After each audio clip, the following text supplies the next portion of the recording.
Hello everyone, welcome to Toyeen Talks. Báwo ló ṣe ń lọ lọ́dọ̀ yín? Okay, this is just a quick one. I'd like to thank you all for watching. Till I'll see you in my next video. Stay safe, stay blessed. I love you all. Bye. Character should not be asked. We are here to find out what caused the death of the deceased. There was an allegation that on that same Monday night, you had a quarrel with your husband. It was not a quarrel. I was not the one who had a quarrel with him. What happened regarding the issue of the Canadian visa that he got without letting you know? And you were angry with him? I was not angry with him. My father-in-law and I used to be best of friends. We would eat from the same table and drink from the same cup. He was my best friend, my right hand in my marriage. With faith, with him and God, I had my baby, Liam. He walked up to me and said the Holy Spirit told him that myself, him, and my husband should fast for 7 days, and we would have a baby, which we did. While I was pregnant, he would bring fruits, vegetables, and foodstuffs to me. We were best of friends, and I did not kill my husband. My husband loved me so much. I know that all these allegations against me are from my father-in-law. God sees my heart. He was my best friend. Sometimes I would call him to visit me whenever I was bored. That was how close we were. I'm not trying to hide that I am guilty, but I am just surprised and disappointed about so many things happening. The only issue between me and my father-in-law was when I had my baby, and he told me to give him the placenta. I did not ask you those questions. Please let me talk. I know where this attack is coming from. Ma, you are also a woman. Please let me talk. I never wronged him. I loved him like my father. I was the one who started this coroner inquest. The only way you can get justice for your husband, whom you so much love, is to listen to the questions and answer the ones being asked. He said I was fighting my husband for a Canadian visa, which never happened. That is the answer. Just answer the questions you are being asked, because when you open the door for more questions, you might not like it at the end of the day. There have been so many allegations. Let the allegations be asked, then you would answer one step at a time. A lot of lies have been coming, and I wanted to clear the air. Everybody knows that, and the court sympathizes with you. Please calm down. How old are you? I am 24. I myself, my first daughter is about 25 years old. I can feel your pain and what is going on in your head. A lot. They want to kill me, but I will not die for my child. You have to calm down to answer these questions so that justice will be served. Please face the court and answer the questions. Do you want your family member to get you water? I recap the question. On Monday, 11th of September, 2023, there was a quarrel between you and your husband about the fact that he got a Canadian visa for himself without letting you know? Nothing like that happened. That day, we were just chatting, and we see each other as best friends. We usually talk about everything, and sometimes we stay in the room for a week. Sometimes we don't step out for 2 days.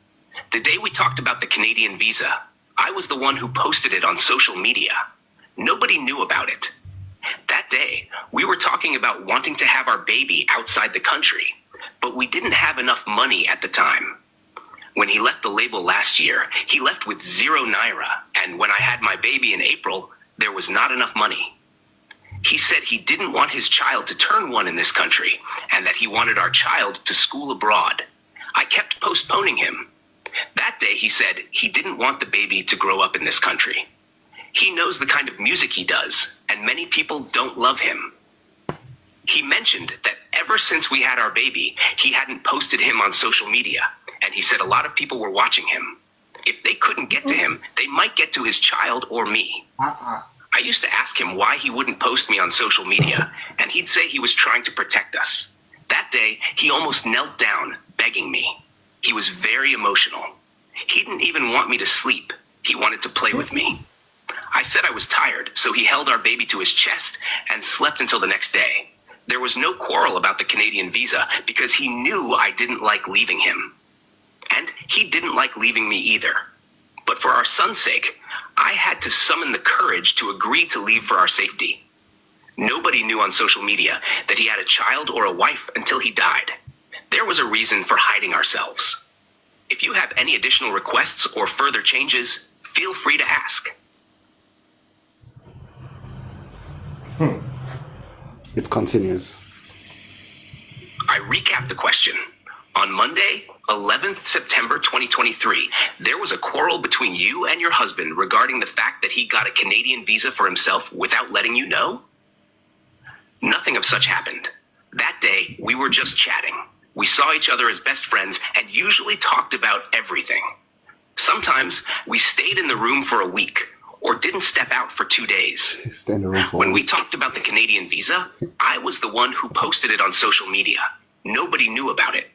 That day, we discussed having our baby outside the country, but we didn't have enough money. When he left his label last year, he left with 0 naira. And when I had my baby in April, we didn't have enough money. He said he didn't want his child to turn 1 in this country. He wanted our child to go to school outside Nigeria, and I kept postponing the idea. That day, he said he didn't want the baby to grow up here, especially considering the kind of music he did and the people who didn't like him, how I would feed as a stay-at-home mom if I traveled without him. He said jokingly that he'd use his lawyer to ensure I was taken care of and signed an undertaking not to cheat me or our son. That Monday, we talked till 3:40 a.m. on Tuesday.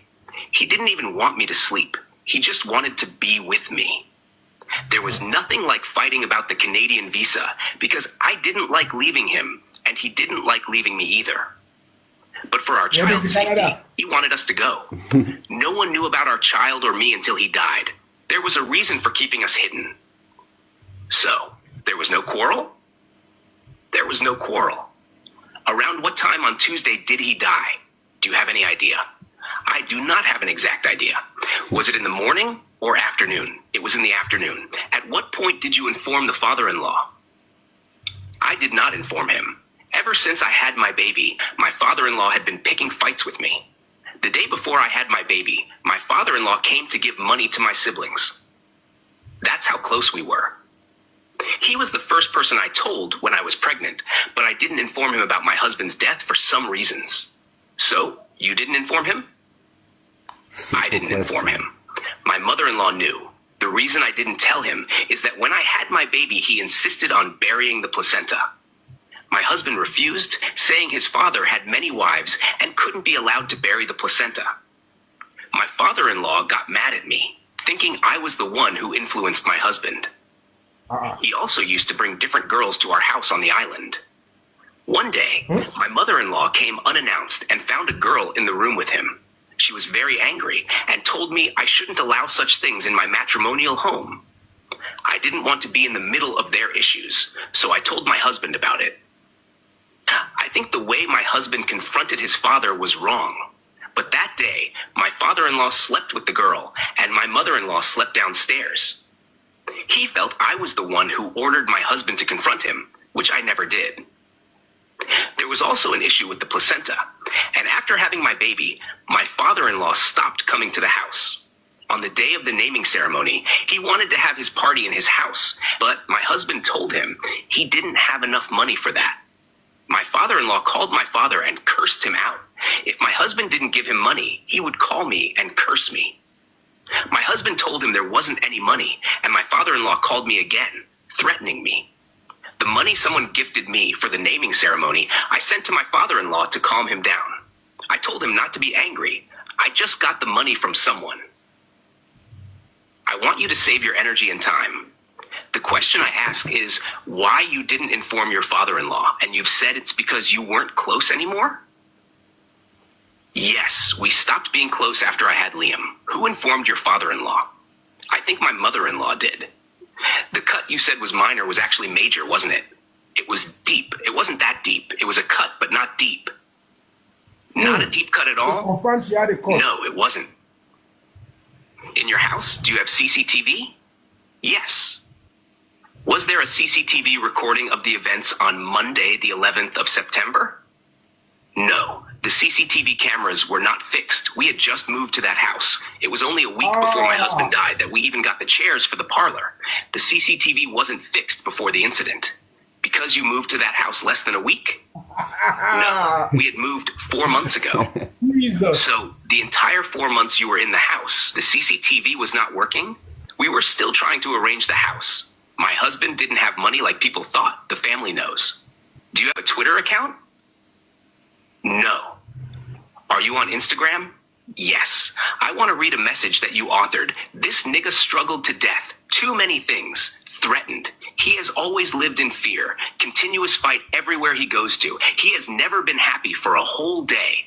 He was called a junkie, a mad person, mental issues. So the public will have another view about him. He is dead. At least you all won. Here's your trophy. You all made me a widow at 24 years. Pause. I beg.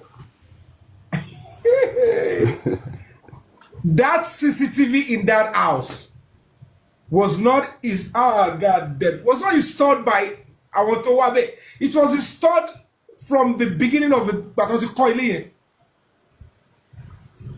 I didn't hear all this. No. I'll put it if I will. Let me No. My brother. Mr. Yomi, rí tó kọ́kọ́ ní yes. On it office is CCTV. Only yet later ó tún wá ní no. Only no. Let me finish, and then I'm gonna play the inconsistencies. Oh my God. And then, Oh my God. We'll take it from there. That? Who were you referring to? I was referring to a lot of people. My husband went through pain. He was dead before the real death came. He was never happy. The day he died, we talked about his oppressors, which is why he wanted me and our son to go to Canada. The day I wrote that, he had just died. When he was alive, they were always threatening him. A man named Micey, who was once his close friend, snitched on him and dragged him on social media several times. In June, Micey did a live video cursing my husband, calling him a drug addict, and making other accusations. My husband stopped going out. He was always indoors. I would spoon feed him like a baby, and he wouldn't eat. He didn't sleep. He overthought everything and was depressed. His oppressors were always after him, sometimes through fake accounts, threatening that they would kill him. That's why I wrote those things. I was just typing out of pain. Everything my husband said before he died was coming back to me, and I put it on social media. Certainly. Here's the rest. Okay. So, this is an AI basically analyzing the case. This one I'm going to play now. The titles. Yes, sir. Panelists, members. You now see why after I came up with my fact finding, the reason why by now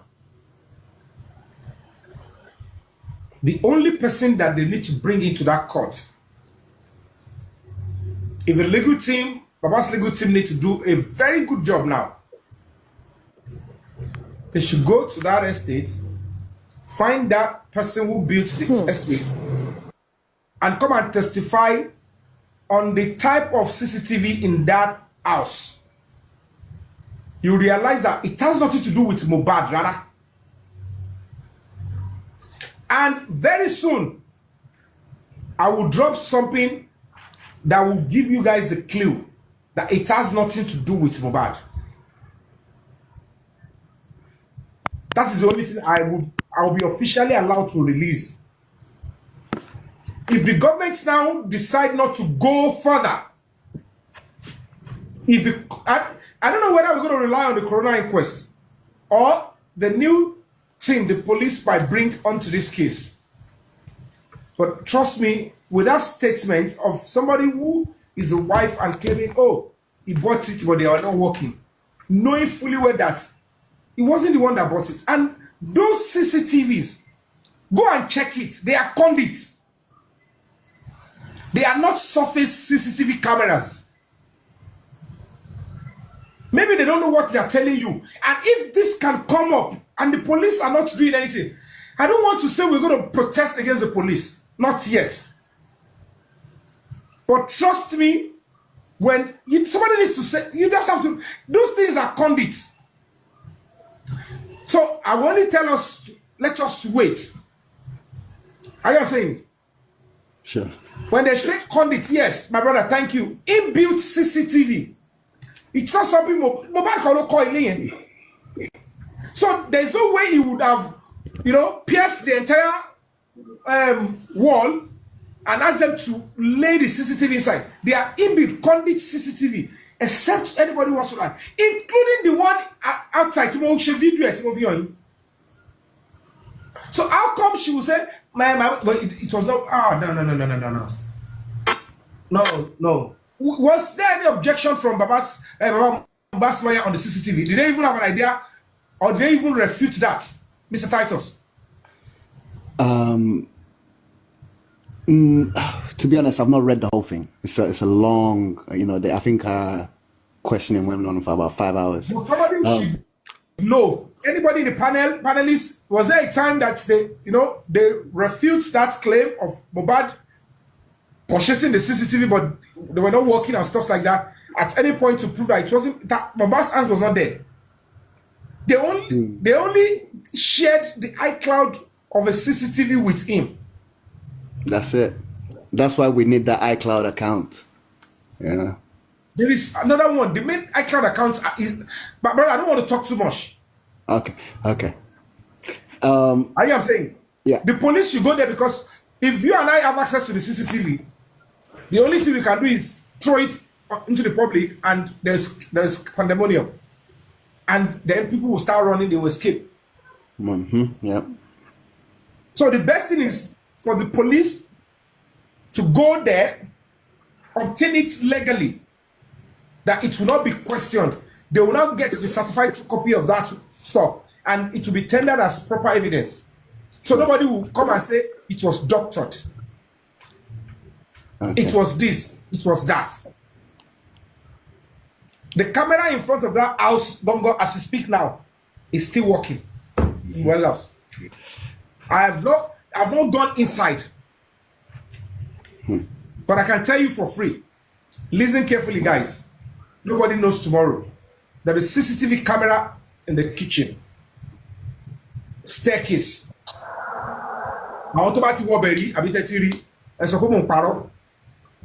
CCTV in the kitchen. Don't worry. Staircase, the backyard, and the living room. Then 2 in front of the front gate. So I don't know, those that have been into the house, or do we have any video of inside the house? Are those CCTV towards staircase, are they still there, or they've removed it?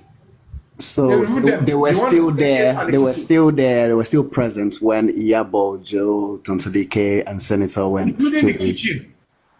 Well, we could see only that living room, and we spotted a CCTV on the wall. Okay, so that's what they said is not working. That's what they're claiming is not working here. So the point is this: let's be very straight. I don't know. I have to speak with the legal team again, and that is why I don't know why anybody wants me out of this kind of situation, because me, I will say as it is. I'm not interested in any gender. I want justice. I'm not doing plain gender card. I'm not an activist that will look into a case, and when you get to a stage and you realize that, okay, it's taking this side, and it's not favoring you, and I'll turn back. I'm not going to do that. No favoritism. No, I got no time for that. When I went to this man's case, the case I went to today, let me bust you guys bubble. When they saw me paying for the guy's feeding, as in the suspect, as a matter of fact, I've paid for his feeding for 1 week. I didn't tell you guys, I have to tell you guys. I paid for his feeding. They cuffed him to the back. And I pleaded that they should bring the cuff to the front. You understand what I'm saying? I even said if they torture him, he should tell me, and I beg the police, please do not. They said, torture for who? No, they wouldn't. So he has confessed now. They're not going to torture. And I begged, I said, they were looking at, why am I begging that they should not torture? I said, why do you want to torture him? Evidence are there. The child identified him. I was sitting there. The father was standing beside the suspect. The woman, the OC gender in the states, in Ogun State, was doing the questioning. And then the IPO, they asked the girl, do you know this person? No. Do you know this person? No. Do you know this person? Yes. Who is he? The girl was saying, but I just mentioned the name, something like that. And it's okay, what happened? She didn't want to talk. Said they allowed him to go. He went out. The girl started saying everything. Do you understand? Yeah. So it's quite funny. And when the guy was going to eventually, when we were going to take his statement, when I spoke to him, they look at the way I attended to him. Everybody saw it's like, why would I change my activism because the guy is a suspect? I will not start supporting torture. I will start supporting human rights abuse. No, I started. You will still go to jail. Yeah. So I don't know what you will do, but you will still go for a long time. So what I did, I took that little section because what she said was a lot more than that. I'll try to get you I'll WhatsApp you the actual CTC. So why are they not? The point is, Titus, why are they not challenging me that I am lying all these days? That the CCTV were not installed there, and it's why nobody's challenging me? They can't challenge the truth now. Right now they're afraid. Trust me, they can't do anything. They've done the worst they can do. So we just have to be smarter than them. We just have to be smarter. That's all. So basically, I got the AI to analyze inconsistencies in the statement. So I'll just play that. Okay. You want to play it? Good. Yeah. Let's listen. Let's listen up. There are several inconsistencies and potential lies in the witness's testimony that could raise suspicion or suggest she is not telling the full truth. Here are a few notable points. 1. Quarrel over the Canadian visa. Inconsistency.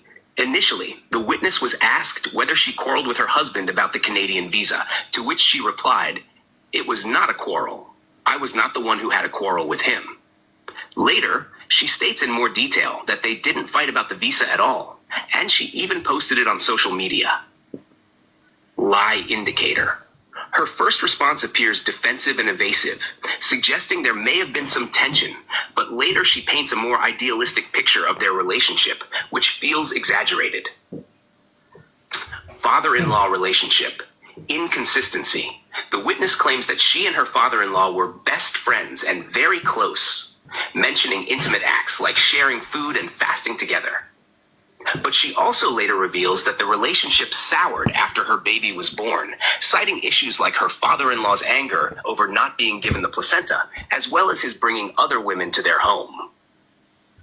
Light indicator. She presents conflicting stories of being best friends and then later describes a highly dysfunctional relationship. The sudden shift in the narrative may indicate she is overstating the earlier closeness to deflect suspicion. 3. The placenta incident. Inconsistency. The witness speaks at length about an incident where her father-in-law wanted the placenta of her baby and how that caused tension.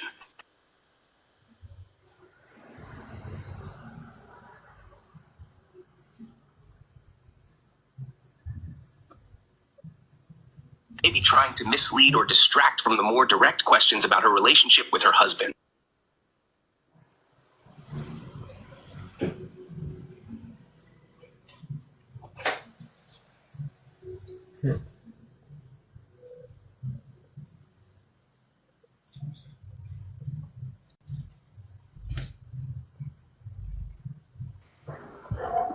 Musical break, boss. Potential evidence of what really happened in the house. Sorry? No, we're cool with you. Yeah, you can speak, sir. Par 5. Injury to hand. Inconsistency. The witness is downplaying the severity of her hand injury, describing it as just a surface cut. However, the lawyer presses her on this, suggesting it was deeper than she admits. Sorry. 3. I just realized you were not hearing for a while, right? Yes. Okay, I'm just going to take it back a little bit, sorry. Best friends and very close, mentioning intimate acts like sharing food and fasting together. But she also later reveals that the relationship soured after her baby was born, citing issues like her father-in-law's anger over not being given the placenta, as well as his bringing other women to their home. Lie indicator. She presents conflicting stories of being best friends and then later describes a highly dysfunctional relationship. The sudden shift in the narrative may indicate she is overstating the earlier closeness to deflect suspicion. 3. The placenta incident. Inconsistency. The witness speaks at length about an incident where her father-in-law wanted the placenta of her baby and how that caused tension. This is unprompted and goes beyond the scope of the questions. Lie indicator. Her insistence on bringing up unrelated topics, placenta issue, suggests she may be trying to mislead or distract from the more direct questions about her relationship with her husband. 4. CCTV not working. Inconsistency. The witness first says the CCTV cameras were not fixed yet because they had just moved in a week before. However, when pressed further, she admits they had actually been in the house for 4 months. Lie indicator. The shifting timeline suggests she may be lying about the state of the CCTV to cover up potential evidence of what really happened in the house. Har 5. Injury to hand. Inconsistency. The witness is downplaying the severity of her hand injury, describing it as just a surface cut. However, the lawyer presses her on this, suggesting it was deeper than she admits. Lie indicator. Downplaying the severity of the injury could be an attempt to avoid implicating herself in any violent altercation that may have taken place. Har 6. Social media post. After death. Inconsistency. The witness admits to posting an emotional message on Instagram after her husband's death, expressing how he struggled to death and was never happy. This contrasts with her earlier testimony that they were close, happy, and best friends. Lie indicator. The post indicates her husband was deeply troubled, which she had minimized earlier. The contradiction between the Instagram post and her verbal testimony suggests she is not being fully transparent about the state of her husband's mental health. 7. Financial struggles. Inconsistency. Throughout her testimony, the witness repeatedly mentions her husband's lack of money, even stating he left his music label with 0 naira. Yet she also claims they were discussing moving abroad for their child's safety, a plan that would require significant financial resources. Is it? Lie indicator. The inconsistency between the family's apparent financial hardship and their plans to emigrate points to either embellishment or an attempt to portray the victim's situation as worse than it was. 8. Depression and mental health. Inconsistency. While the witness says her husband wasn't mentally unstable, she also describes symptoms of severe depression, overthinking, not eating, staying indoors, and being spoon-fed. These are significant signs of mental health decline. Lie indicator. Her attempt to minimize her husband's mental health struggles could be seen as a way to distance herself from any implications that she failed to provide adequate care or seek help for him. They will do more than what they did to me. Conclusion. There are several contradictions and exaggerations in the witness's testimony, which suggest she may not be fully truthful or consistent. These inconsistencies could be important for further examination, as they cast doubt on her narrative and may point to hidden facts surrounding her husband's death. Okay. That's just that little section. Yeah. This one is not little. This one is not little. If you hear Adura's section, if you hear Adura's section. God damn it. God damn it. And to be honest with you, most of the Nigerian judges, they are as intelligent like this lie detector. You know, the lie detector might not even understand the tradition, African tradition. Where that is where even the judge will go further than what even this lie detector have brought out. Do you understand? Okay, you know what we're going to do? Tomorrow is Saturday. We have to go now. We'll continue tomorrow. I know you're enjoying it, but we can't finish everything today.